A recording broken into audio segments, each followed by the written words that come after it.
আমাদের দেশে একটা ভয়াবহ বেদাত চালু হচ্ছে। এটা আগামী 20-25 বছর পরে এই বেদাতটা চরম আকার ধারণ করবে। ওলামা ইকরামরা এখানে আছেন এবং আপনারা যারা মুসল্লিরা আছেন, মাইয়েতকে সামনে নিয়ে এটা পলিটিক্যাল সোশ্যাল একটা ট্র্যাডিশন। মাইয়েত সামনে নিয়ে ঘন্টার পরে ঘন্টা বক্তৃতা দেওয়া, এটা একদম স্পষ্ট সুন্নাহর খেলাফ। রাসূলুল্লাহ সাল্লাল্লাহু আলাইহি ওয়াসাল্লামের সুন্নাহর খেলাফ। এটা এখন আলেম মল্ল বক্তৃতা, জাহেল মল্ল বক্তৃতা, নেতা মল্ল বক্তৃতা, সাধারণ পাবলিক মল্ল বক্তৃতা, এটা স্পষ্ট সুন্নাতের খেলাফ। রাসূল আকরাম সাল্লাল্লাহু আলাইহি ওয়াসাল্লাম, আল্লাহ রসুল কোন জানাজায় আসলে আল্লাহর হাবিব আগে জিজ্ঞেস করতেন এই মাইয়েতের কোন দাইন দেনা আছে কিনা। তো লোকেরা যদি বলতো হ্যাঁ দেনা আছে, আচ্ছা এই দেনাটা পরিশোধ কে করবে? তার ওয়ালি অথবা ওয়ারিশ কে আছে? কারা পরিশোধ করতে পারবে? কেউ হয়তো দাঁড়ায় বললো ইয়া রাসূলুল্লাহ, এই দেনা, এই দাইন, এই কর্জ, এটা আমরা পরিশোধ করব।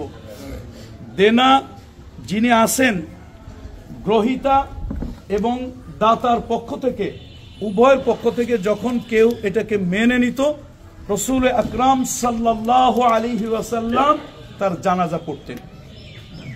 অথবা এরকম একজন লোক মারা গেছে, এত গরিব যে 2 কেজি আটা, 2 কেজি খুরমা, এইটা বাচ্চা কাচ্চার খাওয়ানোর জন্য তার ঋণ করতে বাধ্য হয়েছে।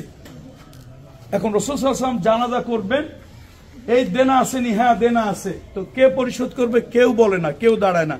রাসূল সাল্লাল্লাহু আলাইহি ওয়াসাল্লাম ঘোষণা দিতেন, যেহেতু সে জীবন জীবিকার জন্য, পেটের তাগিদে পরিবারের জন্য ঋণ করছে, তো এই জিম্মাটা, এই দায়িত্বটা আমি মুহাম্মদ সাল্লাল্লাহু আলাইহি ওয়াসাল্লাম রাষ্ট্রের পক্ষ থেকে আমার কাঁধে উঠাই নিলাম। রাসূল সাল্লাল্লাহু আলাইহি ওয়াসাল্লাম জানাজা করছেন। এখন দেনা আছে, কেউ স্বীকার যায় না, লোকটা ওই পেটের দায় দেনা করে নাই, দেনা করছে বাড়ি গাড়ি করার জন্য, দেনা করছে ভালো থাকার জন্য, এবং এই দেনাটা, ঋণটা কেউ নিচ্ছে না ওয়ালি বা ওয়ারিশের ভিতরে।